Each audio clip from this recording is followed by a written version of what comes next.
నైరుతి బంగాళాఖాతంలో దిత్వా తీవ్ర వాయుగుండంగా కొనసాగుతుంది. ఉత్తర తమిళనాడు, పుదుచ్చేరి తీరాలకు సమాంతరంగా కదులుతోంది తీవ్ర వాయుగుండం. మధ్యాహ్నంలోపు వాయుగుండంగా బలహీనపడే అవకాశం ఉందని తెలుస్తోంది. నెల్లూరు, తిరుపతి జిల్లాల్లో చాలా చోట్ల భారీ నుంచి అతి భారీ వర్షాలకు అవకాశం ఉందని చెప్పింది వాతావరణ శాఖ. ఇప్పటికే తిరుపతి జిల్లా చిట్టమూరు, ఏర్పేడు, వెంకటగిరి, నాయుడుపేట, సూళ్లూరుపేటలో వర్షాలు పడుతున్నాయి.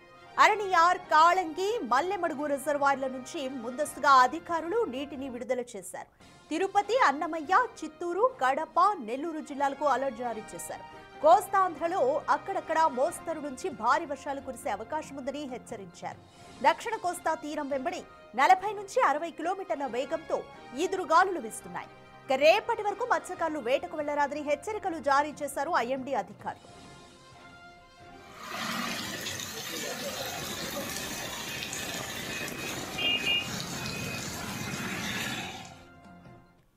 కంప్లీట్ డీటెయిల్స్ మా ప్రతినిధి దామోదర్ అందిస్తారు. దామోదర్, దిత్వా తుఫాన్ ఈ రోజు మధ్యాహ్నానికి వాయుగుండంగా బలహీనపడే ఛాన్స్ ఉందా? దీని ప్రభావం తిరుపతి జిల్లాలో అలాగే ఏపీ అంతటా ఏ విధంగా ఉండబోతోంది?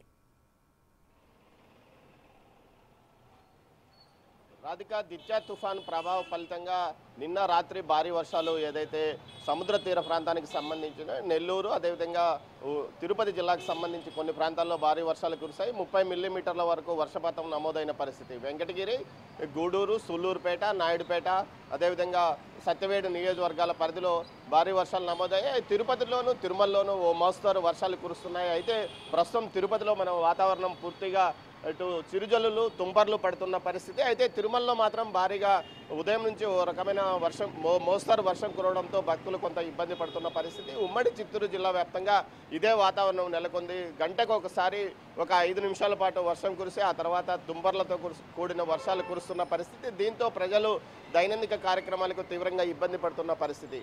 ఇప్పటికే ఏదైతే దిత్వా తుఫాన్ ప్రభావము తీవ్రంగా ఉంటుందని భావించిన కలెక్టర్ విద్యాసంస్థలకు పూర్తిగా ఇంటర్మీడియట్ వరకు సెలవు ప్రకటించిన నేపథ్యంలో ఈరోజు విద్యాసంస్థలు పూర్తిగా మూసివేశారు. మరోవైపు కేవలం యూనివర్సిటీలు మాత్రమే నడుస్తున్న పరిస్థితి. మరోవైపు ఏదైతే ఈ వర్ష ప్రభావం ఫలితం ఇంకా తమిళనాడులో 5 రోజుల పాటు ఉంటుందని వాతావరణ శాస్త్రవేత్తలు ప్రకటించారు.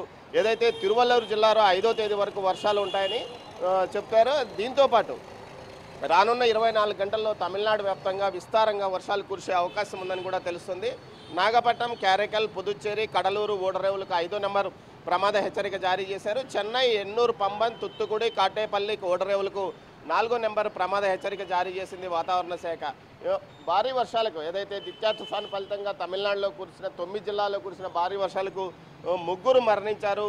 38 సహాయక శిబిరాల్లో 3000 మందికి పైగా వసతి అధికారులు కల్పించారు. తుత్తుకుడిలో గోడకూలి ఒకరు, తంజావూరులో గోడకూలి ఒకరు, మైలాడుదిత్తూరులో విద్యుత్కు షాక్ గురై ఒకరు, మొత్తం 3 మరణించినట్లు ఏదైతే తమిళనాడు ప్రభుత్వం ప్రకటించింది. తమిళనాడులో వర్షాల కారణంగా తమిళనాడు వ్యాప్తంగా 150 వరకు పశువులు మరణించగా 230 ఇళ్ళు పూర్తిగా దెబ్బతిన్నాయంటూ కూడా అధికారులు ప్రకటించిన నేపథ్యం. మరోవైపు ఉమ్మడి చిత్తూరు జిల్లా వ్యాప్తంగా అన్నమయ్య, అదేవిధంగా కడప, ఈ జిల్లాల్లో పూర్తి స్థాయిలో వర్షాలు కురిసే అవకాశం ఉందని అధికారులు చెప్తున్నారు. అయితే ఇప్పటి వరకు భారీ వర్షాలు అయితే నమోదు కాలేదు. కానీ ఏదైతే పూర్తి స్థాయిలో వాయుగుండం బలహీనపడి తీరం దాటిన పరిస్థితుల్లో లేకపోతే సముద్రంలోనే బలహీనపడిపోతుందా అన్న కారణం మీద ఇప్పటికీ వాతావరణ శాస్త్రవేత్తలు స్పష్టమైన ప్రకటన ఇప్పటి వరకు ఇవ్వలేదు. ఒకవైపు ఇస్రో మాత్రం తీరం దాటుతుందని చెప్తుంటే మరోవైపు వాతావరణ నిపుణులు ఏదైతే అక్కడే సముద్రంలోనే బలహీనపడిపోతుందని చెప్తున్నారు. ఏదైతే వాతావరణం మాత్రం పూర్తిగా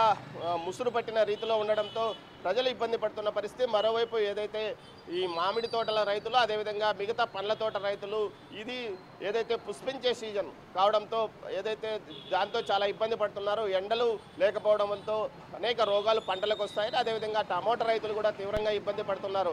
ముసురు పట్టిన వాతావరణం వల్ల టమోటా పంట పూర్తిగా దెబ్బతినే అవకాశం ఉంది ఈ వర్షాల వల్ల అంటున్నారు. ఇప్పుడే కొంత ధర పెరిగి రైతులకు గిట్టుబాటు ధర వస్తున్న నేపథ్యంలో ఒక్కసారిగా ఈ గత 3 రోజులుగా వర్షాలు కురుస్తున్న నేపథ్యం మరో 3 రోజుల పాటు ఇలాంటి వాతావరణం ఉండే అవకాశం ఉండడం వల్ల రైతులు తీవ్రంగా నష్టపోయే అవకాశం ఉందని చెప్తున్నారు. అయితే అధికారులు ఏదైతే ఈ రోజు కానీ రేపు కానీ భారీ వర్షాలు కురిసే అవకాశం ఉండడంతో పూర్తి స్థాయిలో అలర్ట్గా ఉన్నారు. ఇందుకోసం ఏదైతే ఇప్పటికే కాళంగి రిజర్వాయర్, మల్లెమడుగు రిజర్వాయర్, అరణియార్ డ్యాముల్లో నుంచి నీటిని బయటికి పంపుతున్న పరిస్థితి. ఏదైతే ఇప్పటికే గత వర్షాల వల్ల చెరువులతో పాటు కుంటలు, అదేవిధంగా డ్యాములు పూర్తిగా నిండిన పరిస్థితిలో ఏదైనా అదనపు వాటరు ఏదైనా భారీగా వరద వస్తే అవి ఇబ్బంది, ముఖ్యంగా గేట్లు బలహీనంగా ఉన్న కాలంగి రిజర్వాయర్ కానీ అర్నయార్ కానీ దెబ్బతినే అవకాశం ఉందని భావించి ముందుగానే 400 క్యూసెక్ల నీటిని ఆయా డ్యాముల నుంచి బయటికి పంపుతున్నారు. ఇన్ఫ్లో కూడా 250-300 వరకు ఉండడంతో వచ్చిన నీటిని వచ్చినట్లే పంపడానికి చర్యలు తీసుకుంటున్నారు. జిల్లా ఎస్పీ సుబ్బరాయుడు కూడా ప్రత్యేకంగా ఆర్నియార్ డ్యాంతో పాటు ఇతర ప్రాంతాలను పరిశీలించారు.